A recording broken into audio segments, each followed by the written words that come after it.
nais ko pong bigyan diin sa inyo mga kapatid na walang exempted sa iba't ibang pagsubok, kabalisahan at trials ng buhay. Huwag niyong kukwestiyonin ang Diyos kapag dumating sa buhay niyo na merong mga negative situation na kayo mararanasan. Kasi wala tayong mababasa sa Holy Scripture na sinabi ng Diyos, kapag ikaw ay nakakilala sa Panginoon, na born again, naglilingkod sa Diyos, hindi ka na dadanas ng mga iba't ibang challenge, trials sa buhay. Wala pong ganon. Pero may ipinangako ang Diyos. Kapag ikaw ay dumadaan sa negative situation, in any kinds of negative situation ng iyong buhay, may pangako ang Diyos. Kaya po mga kapatid, dapat po maging prepare po tayo. Kapag tayo po ay dumadaan na po sa iba't ibang matitinding mga kabalisahan, iba't ibang matitinding trials, problems na nagpapauga ng ating relasyon sa Diyos, nagpapauga ng ating katapatan sa pagsunod sa Panginoon, dapat alam nating harapin yung ganyang sitwasyon. Kaya po sa umaga pong ito, ang aking pong topic ay aking pong pinamagatan, Declaration Against Anxiety. Ano po bang ibig sabihin ng word na anxiety sa Tagalog? Pag sinabi pong anxiety sa Tagalog, ang ibig sabihin po niyan ay isang matinding kabalisahan, isang matinding takot o nervyos na sa dahil sa iba't ibang sitwasyon sa buhay, iniisip sa kanyang sitwasyon sa buhay, in any kinds of situation, negative situation, about money matters, about family matters, about sa kanyang business, about sa kanyang kinakaharap na iba't ibang problema, ay dumadaan siya sa isang matinding, nervyos, takot, pangamba. Yan po ang ibig sabihin ng anxiety. At ang akin pong ituturo ngayon sa inyo na aking nga pong pinamagatan, Declaration Against Anxiety.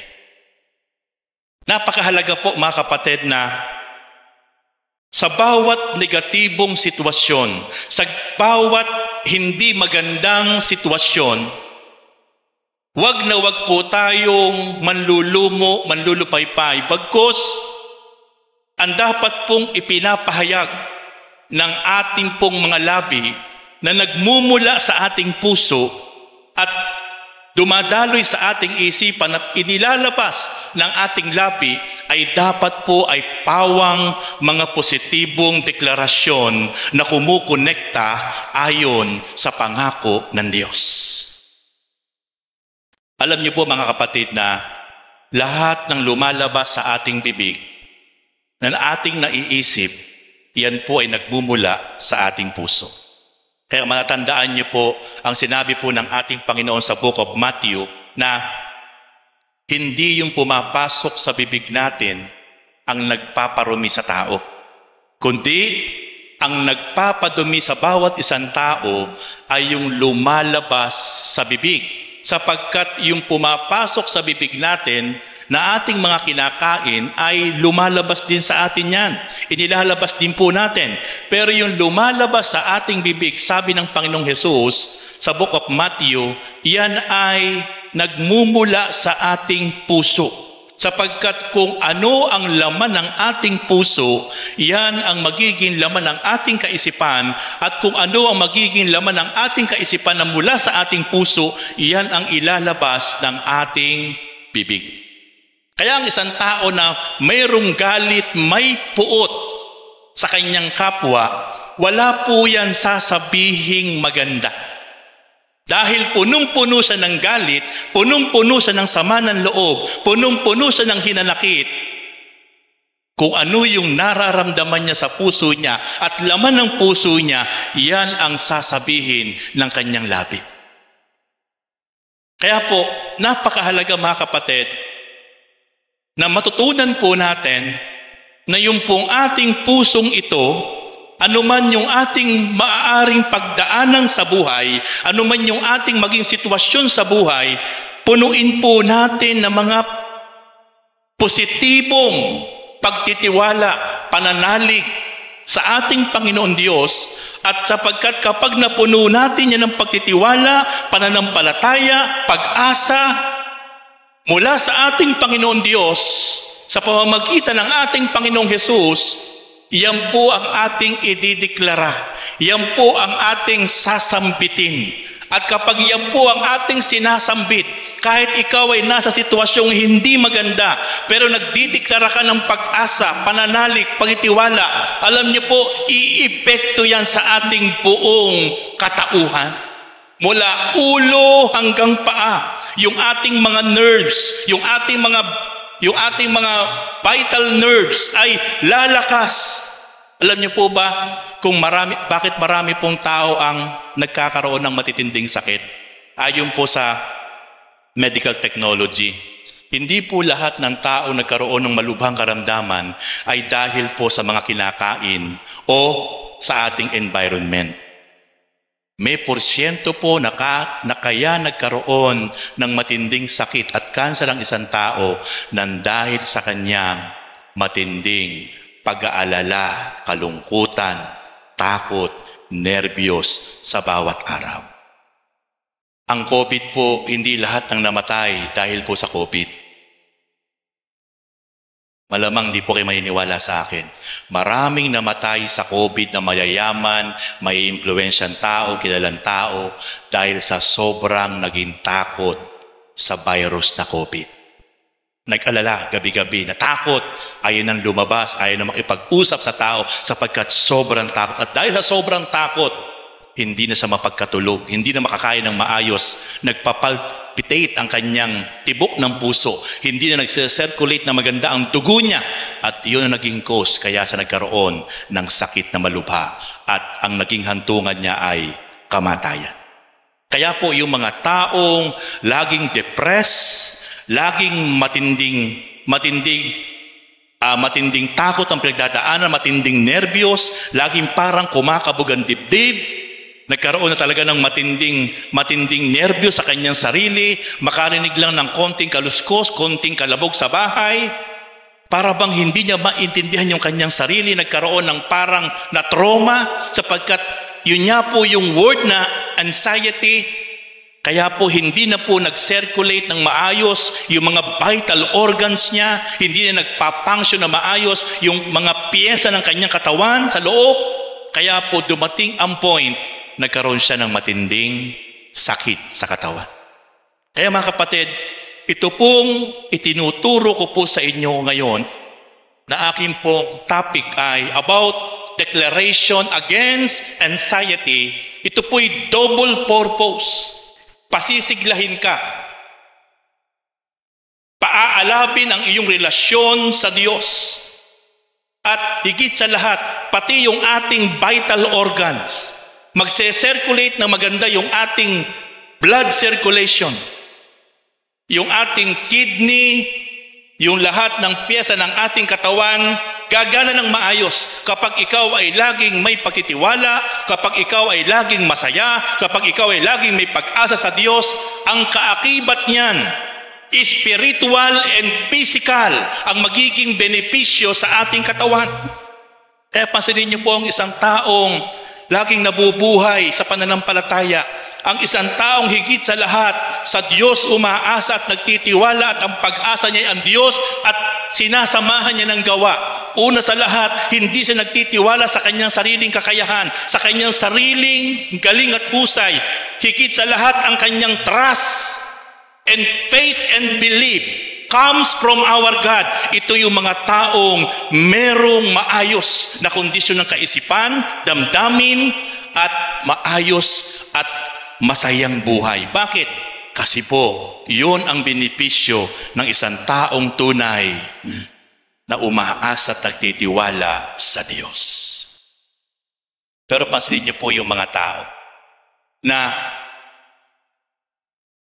tahimik, laging ayaw may kahulubilong tao, gusto lagi siyang nag-iisa, Ayaw man lang makipagkwentuhan, ayaw man lang isama yung kanyang sarili sa isang grupo, gusto lagi nakakulong sa bahay, laging malungkot, at masyado niyang dinidibdib yung kanyang dinadalang sakit ng kalooban, challenges and trials sa buhay.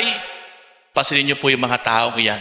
Matanaw mo pa lamang po, madilim na madilim ang aura ng kanyang mukha. Punong-puno ng lungkot at pighati, mababanaag mo sa kanyang physical appearance. Kung ano ang nasa labas na nakikita sa atin, hanggang sa loob, iyon ang sitwasyon natin. Tanawin nyo nga yung inyong katabi. Ano ba manababanaag nyo sa katabi nyo ngayon? Sige nga, figurahan nyo. Mukha bang masaya yan? O mukhang maraming utang? Mukha bang, ano ba nakikita nyo? Kasi kung ano yung nakikita nyo sa labas, po pwedeng yun ang sa loob. Di po ba? Tingnan nyo yung isang sirang mangga. Dahil sira sa loob, mayroon po siyang tama sa labas. Tama? Yung isang prutas na sira sa labas, pag binuksan mo yun hanggang loob sira. Kaya kung ano yung sitwasyon sa loob ng isang bagay, nagre-reflect sa labas. Kaya pag nakita nyo ang inyong kapatid na parang blooming na blooming, parang ang saya, hanggang sa loob yan. Pero yung taong punong-puno ng galit, punong-puno ng sama ng loob, ay hindi mo makikita yan na nagniningning ang mukha. Kasi nga po, magre-reflect sa kanyang panlabas na appearance yung kanyang dinadalang ngit-ngit at puot. Kaya po, ang mga taong anak ng Diyos ay tunay nga na talagang dahil dumadaloy lagi ang presensya ng Diyos, yung galak at saya ay hindi pwedeng hindi niya maranasan. Kaya naalala ko yung sabi ng Panginoon sa Kawikaan, chapter 22, kung daw nagkakamali, ang taong malungkutin, unti-unting namamatay. Kawikaan chapter 22, verse 17, kung daw nagkakamali, ang taong malungkutin, unti-unting namamatay. Ngunit ang taong masayahin, ano sabi doon? Ang taong masayahin ay ito ang may mahabang buhay. Kaya kung gusto nyong humaba ang buhay nyo, simulan nyo nang maging masayahin. Amen. At ang isang daluyan ng kasiyahan, walang iba kundi ang pagtitiwala at pananalig sa salita ng Diyos. Kaya napakalaki po ang epekto sa isang taong laging nakikinig ng salita. Kaya ngayon pong umaga, napakapalad po natin. Bakit? Kasi po, pumasok ka sa lugar na ito na malungkot. Titiyain ko po sa inyo mga kapatid, pag natapos po yung gawain ito, kahit may kalungkutan ka kanina, dahil sa kapangyarihan ng salita ng Diyos, pasisiglahin tayo nito. Amen? Nanlulupaypay ka, may problema ka, may pagsubok ka, kapatid, titiyain ko sa inyo, pagkatapos nung pangangaral kong ito, ng mensaheng ito about declaration against anxiety, lalabas kang may ngiti, may pag-asa, may pagtitiwala sa kapangyarihan ng Diyos na buhay. Amen. Praise God. Even po yung mga nakatune in ngayon sa FB live streaming natin ngayon at sa mga makapanonood sa ating YouTube channel, titiyain ko po sa inyo na patuloy ang kapangyarihan ng Diyos sa pamamagitan ng kanyang salita. Kapag ito ay pinanghawakan natin, pinagtiwalaan natin, may magagawang malaking epekto ito sa buhay ng bawat isa po sa atin. Bakit ko po nasabi yon? Yan po kasi karanasan ko po sa buhay ko. Napakarami kong sinagupa na pagsubok, problema, delubyo, bagyo sa buhay. But ang nagbigay po sa akin ng pag-asa at kalakasan at katatagan at kaaliwan ay ang kanyang salita na aking araw-araw na pinagbubulay-bulay at pinagtitiwalaan. Kaya mga kapatid, sa umagang ito, ang napakahalagang dapat nating gawin, declaration against anxiety. Lagi lang po nating idideklara. Lagi lang po nating ipapahayag sa harapan ng dyablo na siyang may nais na tayo ay ilugmok sa kalungkutan, ilugmok sa panghihinawa, pero lagi natin idideklara sa pangalan ng ating Panginoon Kristo na tayo ay tunay na merong magagawa ang Diyos sa ating buhay. Huwag po tayong magpapadala sa mga negatibong emosyon, negatibong damdamin na nararamdaman natin dahil sa bunga ng ating sitwasyon sa buhay, nang dahil sa dulot ng mga tao na kapaligid sa atin, nang dahil sa mga nakikita natin, nang dahil sa mga naririnig natin, nang dahil sa mga personal experience natin, ay atin na yung aalagaan at magpapalugmok tayo sa kabila ng mga bagay na yun na pwede nating maranasan, mga negative situation. Lagi nating ideklara ang isang deklarasyon laban sa anxiety, sa matinding takot, nerbiyos, pangamba na po pwedeng magpakulaps sa ating pag-asa, sa ating pananampalataya. Kapatid, kapag dumadaan ka na sa negatibong sitwasyon na parang natatakot ka na, nangangamba ka na, ninenervyos ka na, ideklara mo na labanan mo ang mga nararamdaman mo na yan mula sa isip, damdamin mo, at sa buhay mo. Okay, puntahan po natin ang first point. I cast my cares on the Lord. Alam niyo mga kapatid,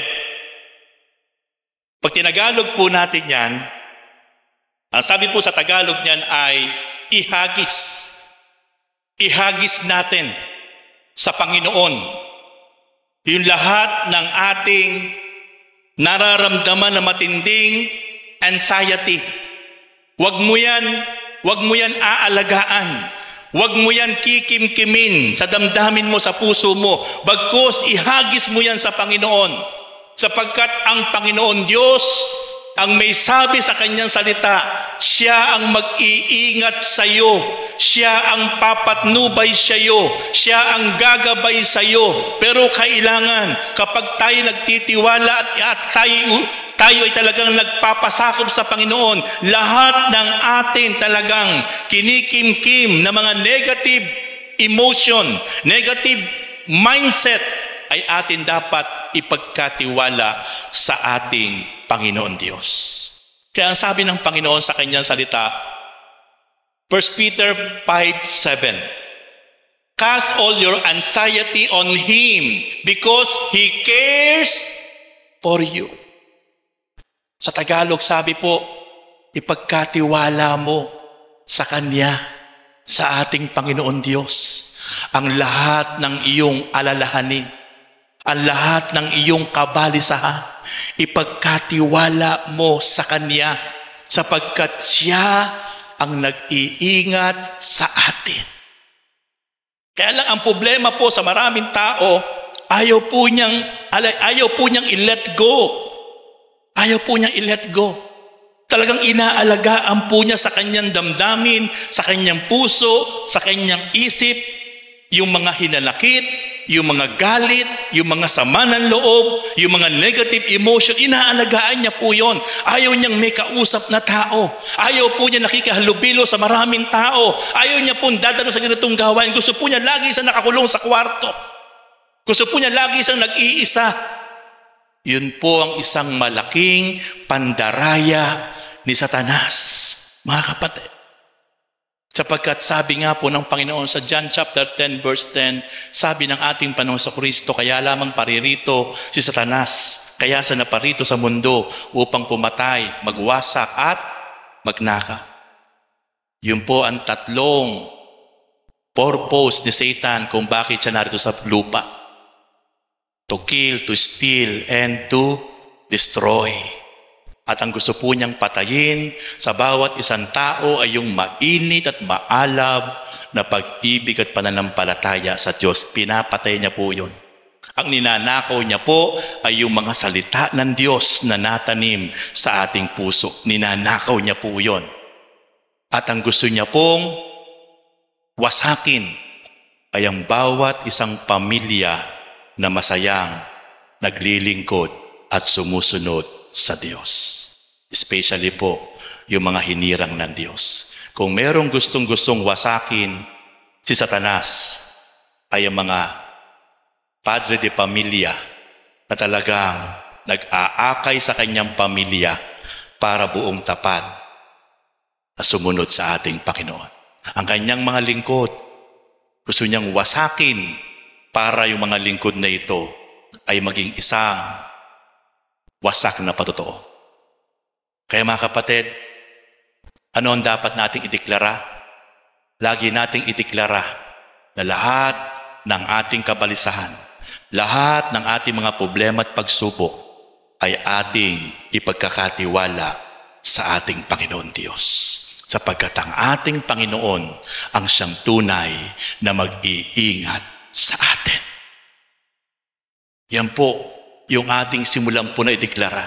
Sa bawat umaga, sa bawat sitwasyon, lahat ng takot, lahat ng pangamba, lahat ng nerbiyos, lahat ng intindihin sa buhay, sambitin po ng bawat isa po sa atin, Panginoon Diyos, sa pangalan po ng Panginoong Hesus, lahat ng aking iniintindi, alalahanin na nagpapagiba ng aking pananampalataya, na nagpapawala ng aking kagalakan, ito po'y aking ipinagkakatiwala na po sa inyo at inaangking ko po ay declare na kayo po ang patuloy na mag-iingat sa akin.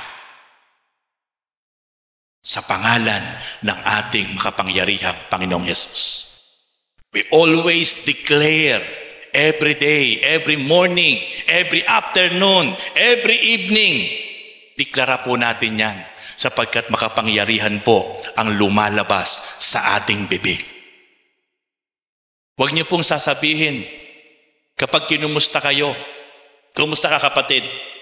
Eto, punong-puno ng problema. Bakit?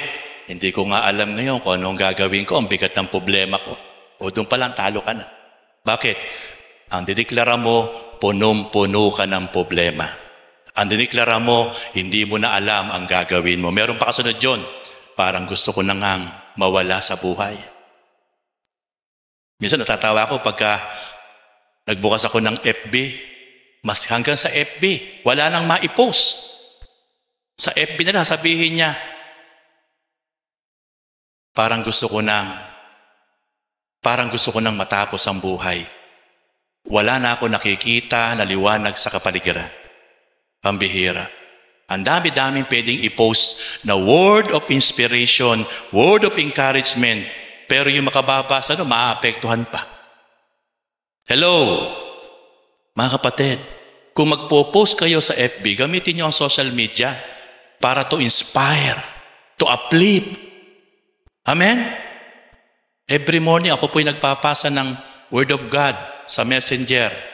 Lahat po ng aking FB friends, pinapasahan ko po ng Word of God every day.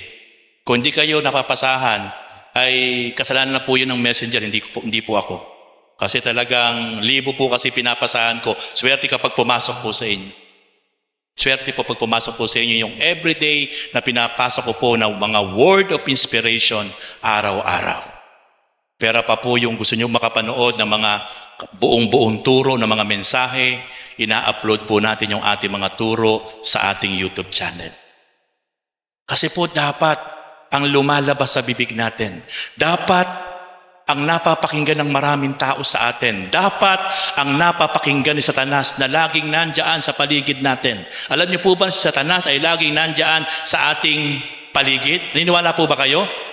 1 Peter chapter 5 verse 8, sabi po ng Bilbia, si Satanas ay parang leong umaatungal. Satan is like a roaring lion. Umaali-aligid. Ano po sabi? At naghahanap siya ng masisila. Kaya talo ka pag nasila ka ni Satanas. Araw-araw po yun. Paruot parito po siya. Sa buong sulok, 4 na sulok ng daigdig, naghahanap siya kasama ang kanyang mga kampon para merong silain, para merong ibagsak, para merong hilahin patungo sa kanyang kalooban. Kaya kung nandyan siya lagi, Kung meron kang salita ng Diyos na dinideklara, na sinasabi mo, Satanas, lahat ng kabalisahan, lahat ng takot, lahat ng pangamba na nilalagay mo sa isip ko, sa puso ko, Satanas, hindi ka magtatagumpay. Ito ay aking tatanggalin at ipagkakatiwala sa aking Panginoon Diyos, sapagkat ang Diyos ang may sabi, siya ang tunay na nag-iingat at papatnubay sa akin. Hallelujah. Praise God. Cast all your anxiety on Him because He cares for you. Praise God. Kaya hindi siya mananagumpay. Purihin ang Panginoon. Huwag niyong gagawin niyo pag maraming tao, baka mapagkamalan kayo may ganon. Basta gawin niyo lang yun sa inyong bahay. Alam niyo naman yung mga tao sa paligid natin, masyadong judgmental. Tinan mo yung kapitbahay ko na yun. Dumalo lang doon kay Pastor Ron. Nagkaganyan na yan. Doon nasisi pa po ako. Siguro yung pastor nagtuturo doon sa Princess Rica na yan. Ano yan? Puro kalokohan na tinuturo. Di po ba? Hindi po sila naiintindihan yun. Yung mga bagay na hindi po, yung mga tao pong hindi pinapatnubayan ng Espiritu ng Diyos ay hindi po nila maiunawaan yung mga bagay na espiritual na itinuturo ko po sa inyo. Huhusgahan lang kayo. Pero deep inside, makikita niyo po ang epekto sa buhay natin kapag iyan pong mga bagay na yan na ating pong pinag-aaralan ay talaga ating pong sinunod ng buong puso para po sa ating Panginoon. Next point, I trust in God's plan. Kapatid, kung wala kang magandang plano sa buhay mo, pero napakaraming magandang plano ang Diyos sa buhay mo at sa buhay ko. Kung marami ka nang ginawa sa buhay mo na nag-fail, hindi nag-succeed, nabigo ka, sa kabila ng napakarami mong magagandang planong ginawa sa buhay mo, pero hindi ka nag-prosper, hindi ka nag-succeed, but I tell you kapatid, huwag kang hihinto. Bakit? Ang humihinto, hindi nagtatagumpay. Ang umaayaw ay hindi magsasaksi. Magpatuloy ka lang. Magpatuloy ka lang mangarap. Magpatuloy ka lang magplano. At ideklara mo na sa bawat pagkakataon na parang nanghihinawa ka na, parang nawawalan ka na ng gana, parang naho-hopeless ka na sapagkat lahat ng pinasimulan mo, lahat ng pinilano mo ay parang nag-failed lahat. Kapatid, sa mga panahong yan, ideklara mo lang, sabihin mo sa Panginoon, I trust our God because more plans sa aking buhay. Napakaraming magagandang plano ang inihanda ng Diyos sa buhay ko. Kung ako man ay napigo, kung ako man ay nag-fail sa mga planong ginawa ko, pero ako ay nagtitiklara na napakaraming magagandang plano ang gagawin ng Diyos at inihanda ng Diyos sa buhay ko. Kaya, ika-counter mo yung mga bulong, yung mga udyok ng masamang espiritu sa isip at sa damdamin natin na minsan kapag wala kang ginagawa, nakatingin ka sa malayo pero wala ka naman tinatanaw. Pero ang laman ng isip mo, nagtatanong ka na, bakit ba ganito? Nagsusumikap naman ako, bakit ba ganito? Panay naman ang plano ko, panay naman ang simula ko, pero bakit wala akong makitang magandang resulta? Kapatid, huwag kang magsasawa. Huwag kang magsasawa na patuloy, na panampalatayanan mo, ideklara mo, i-claim mo, na napakarami magandang plano ang Diyos sa buhay mo. Ang kailangan lang, patuloy kang sumunod sa kalooban ng Diyos, hindi sa gusto natin. Kaya sabi ng Panginoon, Jeremiah chapter 29 verse 11, for I know the plans I have for you, declares the Lord. Plans to prosper you and not to harm you. Plans to give you hope and a future. Anong sabi ng Panginoon Diyos? Ako lang ang nakakaalam. Wala kang alam Walang nakakaalam kahit sino sa atin. Pero sa isang taong tapat na sumusunod at nagtitiwala sa ating Panginoon Diyos ng tapat, merong magagandang plano ang Diyos na siya lang ang nakakaalam upang dulutan ka ng pagpapala. Gusto kanyang magtagumpay. Gusto kanyang pagpalain, hindi paghirapin. Si Satanas, ang gusto ni Satanas, lumakad ka sa kahirapan. Pero ang magandang plano ng Diyos, kapag ikaw ay tapat na sumusunod sa Panginoon, nagmamahal sa Diyos, ang plano ng Diyos, gusto kanyang paginhawain. Gusto kanyang bigyan ng pagpapala. At bigyan ka ng isang magandang hinaharap, kinabukasan. Yan ang magandang plano ng Diyos na sinabi ng Diyos from the book of Jeremiah 29 verse 11. Kaya kapatid, huwag kang panghihinaan ng loob. Huwag kang manghihinawa. Huwag kang mawawala ng pag-asa.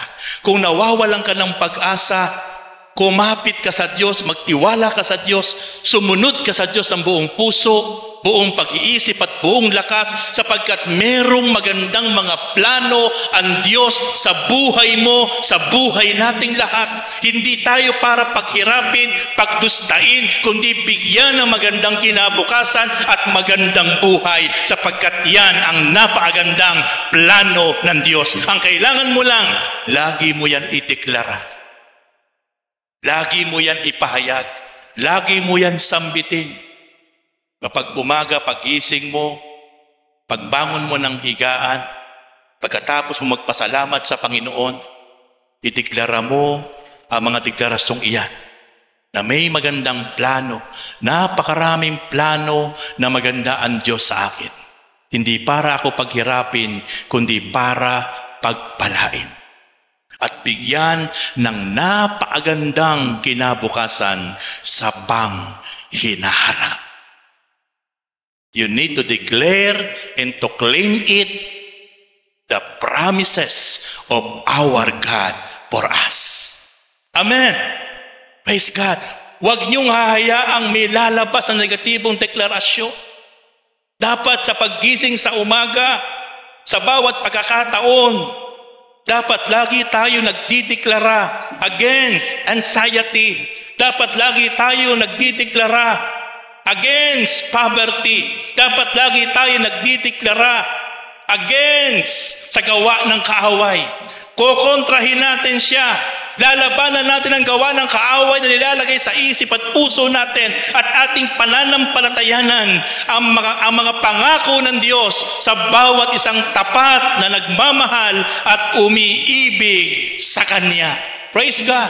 Hallelujah! Kaya po mga kapatid, napakapalad po ng bawat isang anak ng Diyos sa talagang tunay na ang Diyos ang ginawang sandigan sa Kaniyang buhay. And then, next declaration, I will not be anxious. Hindi ako mababalisa. Lagi niyo po yan sasambihin. Lagi niyo po yan itideklara. Hindi ako mababalisa. Hindi ako mababagabag. Kalabitin niyo po yung katabi niyo, sabihin niyo, kapatid, huwag kang mababalisa. Huwag kang mababagabag. Kaya lang baliktad eh. Hindi lang sobrang nababalisa. Alam niyo po ba yung kabalisahan kapag tayo ay na-quote niyan, kinain niyan, yan po ang magpapaparalyze sa atin para hindi ka na makapagpasya ng tama sa iyong buhay. Kapag nagsimula ang kabalisahan, yan po ay isang lason sa isip at damdamin natin na inilalagay ni Satanas. Lagi po nating panghahawakan, Lord, hindi ako mababalisa. Ang pangako mo, Panginoon, sa John chapter 10 verse 10, isang buhay na ganap at kasiyasiya. Paano ka magiging ganap ang buhay mo at masaya ang buhay mo kung binabalot mo ng kabalisahan ang isip at damdamin? Kaya iyan ang pandaraya ni Satanas. Dapat alam natin siyang i-conquer. Dapat alam natin siyang labanan. For declaration, for right declaration, sapagkat makapangyarihan po ang ating sinasabi. Alam niyo ba mga kapatid na lahat ng binibitawan natin salita, akala natin minsan ay wala po itong kabuluhan. Lahat ng ating binibitawang salita, lahat po yan ay nagaganap sa tamang panahon. Tingnan niyo po yung mga magulang na yung kanyang mga anak, bata pa lang, ang lagi niyang sinasambit pa nagkakamali, napaka-tangi mo, napaka-bio-bio mo. O, ano nangyari po? Wala pong patumangga, tuloy-tuloy yun hanggang sa paglaki ng bata. Pag nagkamali, pag may nagawang kasalanan, tangi ka talaga. Bio-bio ka talaga. O, tingnan niyo po yung bata nung lumaki. Nangyari. Alam niyo ba si Michael Jordan? Hindi naman po marunong mag-basketball yan eh. Lampa po yan ang history niyan. Pero yung magulang niya, sabi nung magulang niya kay Michael Jordan, anak, para sa akin, ikaw ang pinakamahusay na atleta para sa akin. Lagi pong bukang bibig ng magulang ni Michael Jordan. Nung bata pa po, patpatin po si Michael Jordan. Ang laro po ni Michael Jordan, hindi po basketball, volleyball. Lampa po, patpatin, pinagtatawanan, tinutuya. Pero sabi nung magulang ni Michael Jordan, ini-inspired siya, minomotivate siya, nagdideklara po ng positive word ang magulang ni Michael Jordan, anak, hindi ka lampa, magaling ka, mahusay ka, para sa akin, ikaw ang pinakamahusay na atleta. Tumimo po yun sa isip ni Michael Jordan. Yung paghanga ng magulang sa kanya na talagang meron siyang number 1 na fans. Walang iba kundi yung magulang niya na kahit lalampa-lampa siya, pero meron isang tao na nagmamahal sa kanya na buong puso nagtitiwala, pinupush siya para magpatuloy, para magsumika, para mag-practice, para galingan pa, para husayan pa. Hanggang sa siya po ay naglaro ng basketball, ganun pa rin po. Nung bata pa po siya talagang lalampa-lampa siya. Pero dahil may magulang na lagi nagdideklara na siya'y pinakamahusay, na siya'y pinakamagaling sa mata ng kanyang magulang na atleta, ano nangyari? Siya po ang isa sa kinilala na pinakamahusay na basketball player sa buong mundo. At siya po ang highest pay record na hanggang ngayon po ay tinatamasa po niya ang laki ng income niya sa kanyang mga endorsement, especially po ang Nike. Ang Nike shoes po hanggang ngayon, siya po ay tumatanggap ng milyong-milyon dolyar buwan-buwan sapagkat siya po ang number 1 endorsement ng Nike shoes. Wala na po sa larangan ng basketball, pero napakarami po niyang mga produkto, company na in-endorse. Magpahanggang ngayon, siya po ay nagtatamasa ng pagpapalang pinansyal. Bakit po nangyari yon? Sapagkat merong magulang na lagi nagdideklara na napakagaling, napakahusay ng kanilang anak kahit kabaliktaran. Pero yun po ang nagdala kay Michael Jordan para talagang magkaroon ng hard-working, talagang pagpapractice, talagang binuhos ang kanyang buhay sa pagpapractice, halos wala ng pahinga, kaya sumobra siya ng husay. Kaya mga kapatid, napakalaki ang epekto ng ating dinideklara.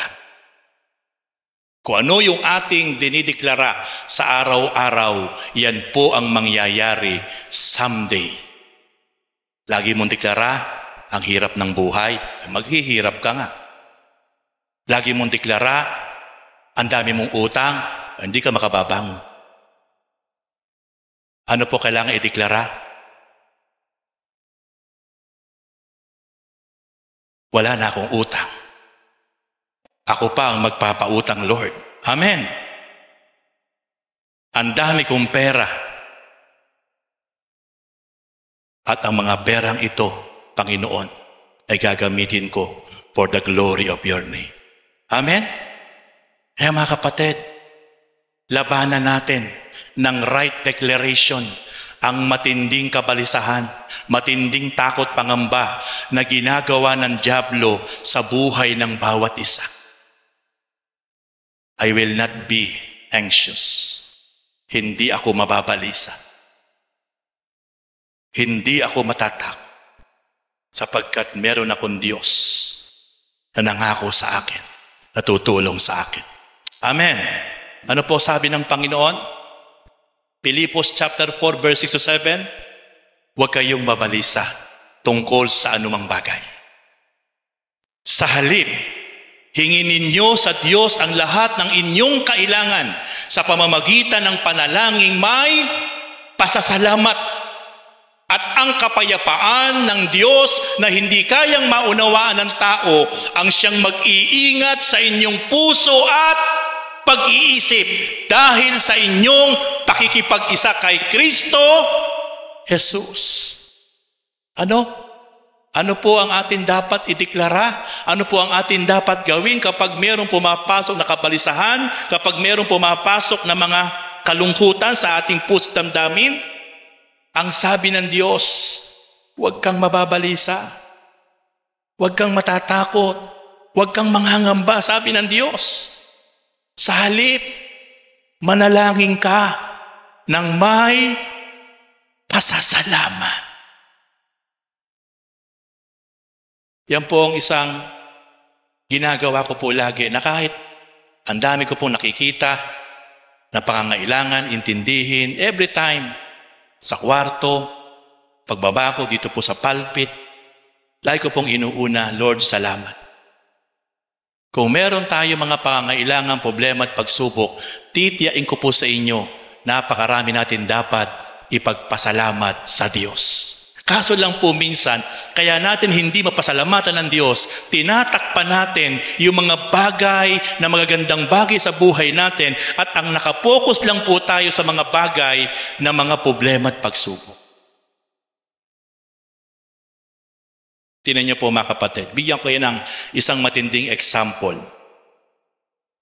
Kahit gaano katindi ang problema at pagsubok mo, pero meron kang malusog at malakas na pisikal na katawan, wala kang sakit na malubha, yan ay isang napakalaking dapat ipagpasalamat sa Diyos.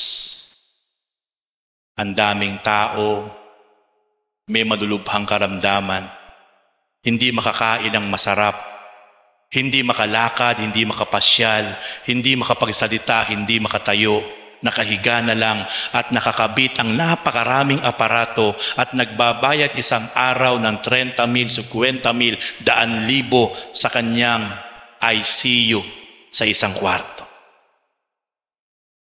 Naluluha na gusto pang mabuhay, na parang sinasabi niya sa isip niya habang nakakabit ang napakaraming aparato na siya po ay nasa intensive care unit, na ang bumubuhay na lang ay yung oxygen, yung mga aparato na nakabit sa kanya na siya'y ginagasusan ng daan-daan libo bawat araw, na umiiyak sa kanyang isip na siya'y pagalingin lang ng Panginoon, magsisimula na siyang maglingkod sa Diyos. Pero ikaw, kapatid at ako, hindi ba naiisip kung bakit ka ngayon narito? Kung bakit ka ngayon nakarating dito sa lugar na ito, hindi dahil sa iyo, kundi dahil sa biyaya ng Diyos. Meron kang buhay, meron kang lakas, meron kang kalusugan. Nakagayak ka, nakapunta ka dito.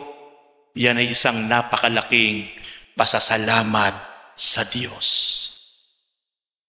Sabi ng Panginoon sa Matthew chapter 25, ano ang mahalaga?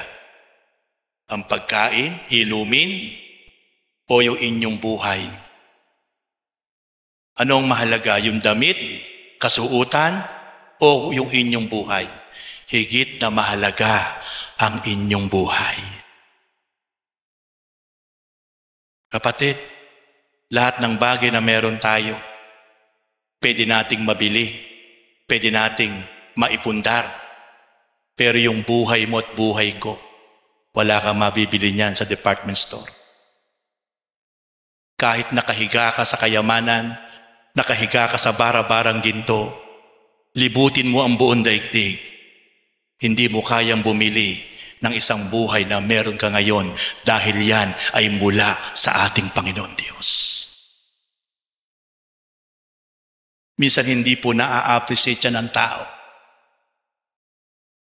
Ako po pagising ko sa umaga, ang una-una ko po nasasambit. Pagbangon ko po ng higaan at nakita ko na po ang liwanag. Lord, salamat sa panibagong buhay. Salamat sa panibagong lakas. Salamat sa panibagong hininga na ipinagkatiwala mo sa akin, sa aking pamilya at sa bawat isang kapatid na pinangungunahan ko at pinagkatiwala mo sa akin.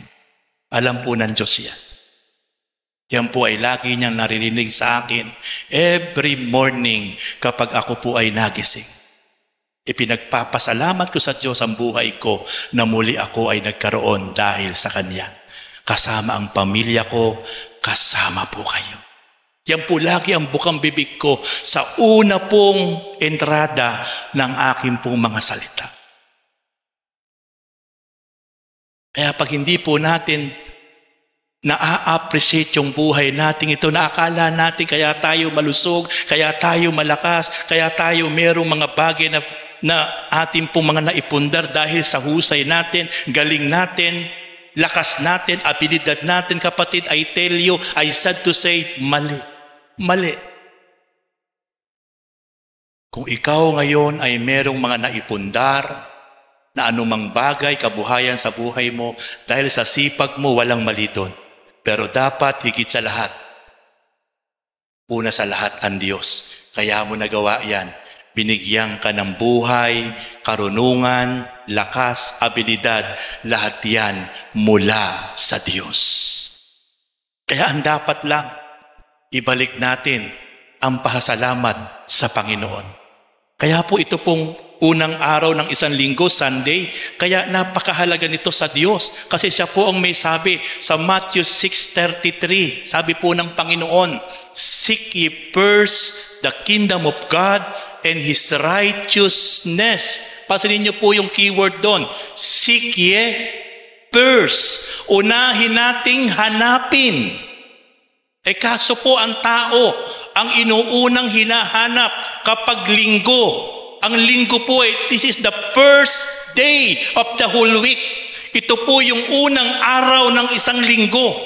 Kaya dapat kapag linggo, ang una po nating hahanapin, pasalamatan, papurihan, parangalan, sambahin ang Diyos na buhay sa lahat ng biyaya at pag-iingat na ginawa niya para sa atin. Ang pangako niya, all your needs shall be added unto you. Lahat ng pangangailangan mo, idaragdag ko sa iyo. Take note mga kapatid, lahat lang nung kailangan natin, God will provide. Kapag inuuna nating hanapin, parangalan, pasalamatan, sambahin ang Diyos sa araw na itinakda na para sa Diyos. Hindi naman isang buong araw kapatid ng linggo. Pansinin niyo po, 9 to 11 lang po tayo dito pag linggo. 2 hours lang. Meron ka pang 22 hours. Ang kaso, maraming Christian. Araw ng linggo, ano po unang hinahanap? Ano po unang hinahanap kapag araw ng linggo? Ikabubuhay pa rin. Ikabubuhay pa rin. Kapag araw ng linggo, hindi po mabitawan ang paghahanap buhay. Parang sinasabi niya na kapag hindi siya naghanap buhay pag araw ng linggo, hindi mapoprovide ang kanyang pangangailangan. Mali, may pangako ang Diyos. Kapag tinayuan mo, kapag pinanghawakan mo ang pangako ng Diyos na buhay ka sa pananampalataya, God will provide all your needs. Hallelujah. Binigyan tayo ng 6 na araw. Parang sinabi mo na kulang yung 6 na araw. Pati yung araw ng linggo na para sa Diyos, kukunin pa natin para matugunan yung ating pangailangan. Tingnan niyo po mga kapatid. Anong sabi ng Panginoon? Makamit mo man ang kayamanan ng buong mundo. Pero kung ang kaluluwa mo naman ay mapapahamak. Ano ang dulot nito? Alam niyo po ba ang kaluluwa natin kung ano ang kailangan? Tanungin ko po kayo. Ang kaluluwa po natin hindi kailangan ng pagkaing literal, hindi kailangan ng damit na literal, hindi kailangan ng mga bagay sa mundo ang ating kaluluwa. Alam niyo po ba ang number 1 na kailangan ng kaluluwa? Alam niyo po kung ano po yun? Salita ng Diyos. At yan po ngayon ang pinakakain ninyo. Kung bakit po ngayon nabubusog yung inyong isip, yung inyong damdamin, yan po yung soul. Yung isip nyo, yung damdamin nyo, yan ang kaluluwa, yung pakiramdam. Maaaring magugutom kayo ngayong pisikal sapagkat ang katawan nating pisikal, hindi po ang pagkain ang salita ng Diyos. Ang pagkain po ng ating kaluluwa ay ang salita ng Diyos na ngayon po ay ipinapahayag ko sa inyo. Kaya po yung kaluluwa natin na yan, kapag lagi po natin niyang pinupuspos, binubusog, pinakakain ng salita ng Diyos araw-araw, oras-oras, especially po kapag Sunday, ito po yung araw na para sa Panginoon, ang kaluluwa pong iyan ay hindi magiging malnoris. Magiging malusog, magiging malakas. At dahil malakas, malusog ang iyong kaluluwa, yan ay magdideklara lagi ng mga bagay na pangako ng ating Panginoon. Praise God. Hallelujah. Kaya mga kapatid, napakapalad natin sapagkat unang-una po uulitin ko, meron kang malusog na pisikal na katawan. Meron kang malusog na kaisipan. Yan ay biyaya mula sa Diyos. At kung ikaw man ay dadaan sa mga alalahanin, intindihin, ang sabi ng Panginoon, huwag kang mababalisa. Don't be anxious. Utos po ng Panginoon niya.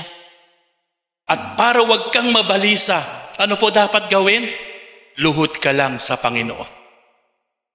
With humble heart. Sa loob ng kwarto. Sa loob ng kwarto mo sa bahay na wala nakakakita. O sa lugar na ito. Ang lugar na ito po ay open sa atin araw-araw. Pwede kayong pumunta po sa church na ito. Ito po ay para sa atin lahat. Lugar po ito ng pananalangin at pagsamba ang lugar na ito. Ito po ay para sa atin lahat. Manalangin ka ng may pasasalamat. Paano po tayo manalangin mga kapatid? Prayer with thankful heart. Huwag po tayo magrereklamo sa Diyos. Huwag mong susumbatan ng Diyos sa prayer. Ano man ang pinagdadaanan mo kapatid, ano man ang nararanasan mo, ano man ang kabalisahan mo sa bawat araw, bawat oras, manalangin ka ng may pasasalamat. At kapag narinig po ng Diyos ang ating panalangin may pasasalamat sa kabila ng iyong pinagdadaanang hindi maganda, dadaloy sa ating isip, sa ating puso, ang kapayapaan, ang kagalakan na hindi kayang maintindihan ng mga tao sa pamamagitan ng ating Panginoong Hesukristo. Nandiyan po lahat ng susi mga kapatid. Kapayapaan sa isip, kapayapaan sa puso.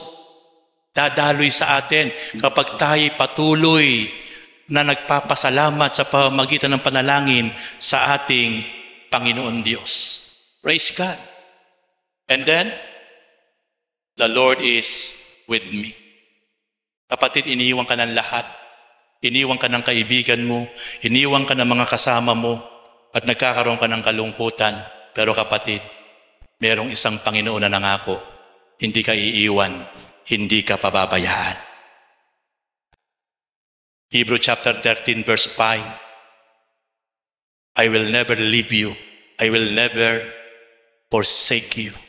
Sabi ng Panginoong Jesus. Matthew chapter 28, verse 19, ako'y kasama ninyo hanggang sa katapusan ng daigdig na ito. Kaya sinabi ng Panginoon sa kanyang mga unang alagad. Hindi po yan sinabi ng Panginoon sa lahat ng tao, sa kanyang mga unang alagad. Before He came back in heaven, sinabi ng Panginoon, ako'y kasama ninyo hanggang sa katapusan ng daigdig na ito. Hebrew chapter 13 verse 5, hindi ko kayo iiwan ni pababayaan man. Iiwan ka ng tao, iiwan ka ng best friend mo, iiwan ka ng mga taong malapit sa iyo, but never kang iiwan ng Panginoon.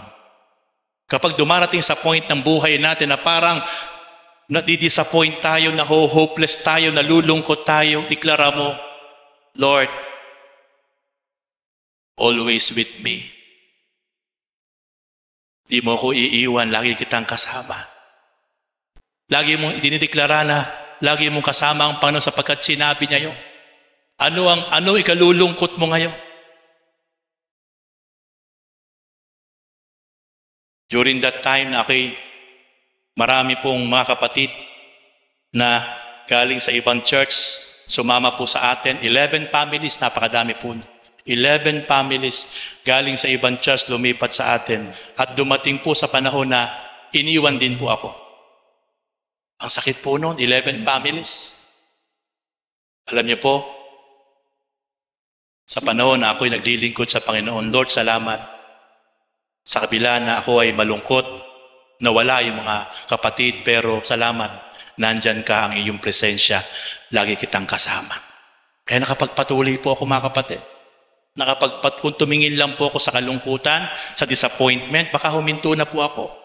Pero lagi ko pong dideklara, lagi ko pong pinasalamatan ng Panginoon sapagkat siya po ang umaaliw sa akin. Siya po ang nagbibigay sa akin ng inspirasyon.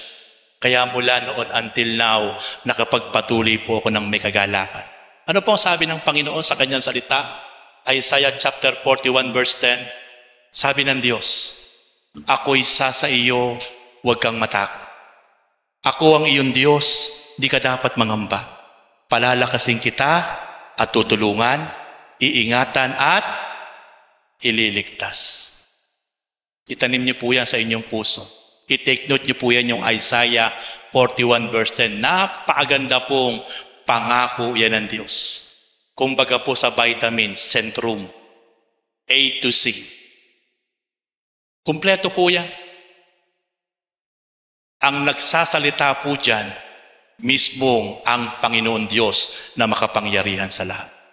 At tinideklara po yan ng Panginoon Diyos, hindi sa lahat ng tao that time, sa mga tao lang na tunay na sumusunod sa kanyang kalooban. Kaya kapag tayo po totoong sumusunod sa kalooban ng Diyos, inuuna natin siya, totoo natin siyang minamahal, sabi ng Panginoon, lagi akong sasaiyo, lagi kitang sasamahan. Huwag kang matatakot, sabi ng Diyos. Ako ang iyong Diyos. Hindi ka dapat mangamba. Palalakasin kita, tutulungan kita, iingatan kita, ililigtas kita. Kumpleto po mga kapatid. Kaya ano po ipangangamba mo? Ano ikalulungkot mo? Kapag iyan po'y lagi mong dinitiklara, Panginoon, ikaw ang may sabi, palalakasin mo ako, tutulungan mo ako. Hindi ako dapat matakot. Sasamahan mo ako, ililigtas mo ako. Wow, praise God. Kaya po, paano kang manlulupaypay, paano kang hihinto, paano kang tatalikod, meron kang Diyos na nangako na kahit kailan, hindi ka iiwan, hindi ka pababayaan. Praise God. We need to declare. Kailangan lang natin lagi ideklara po yan na mga pangako ng Diyos sa buhay ng bawat isa po sa atin.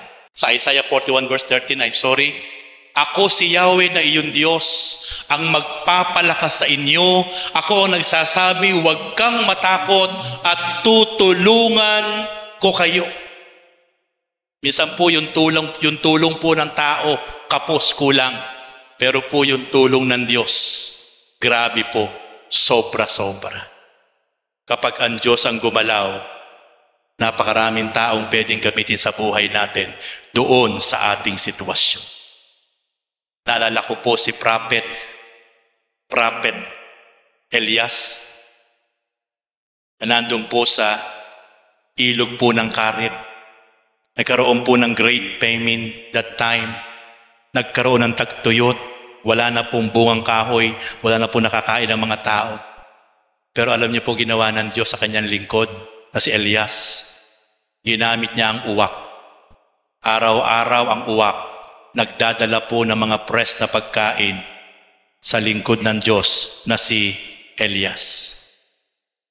Kung yung uwak ginamit ng Diyos sa tapat na lingkod ng Diyos para hindi magutom, para hindi mamatay, walang imposible sa atin Diyos.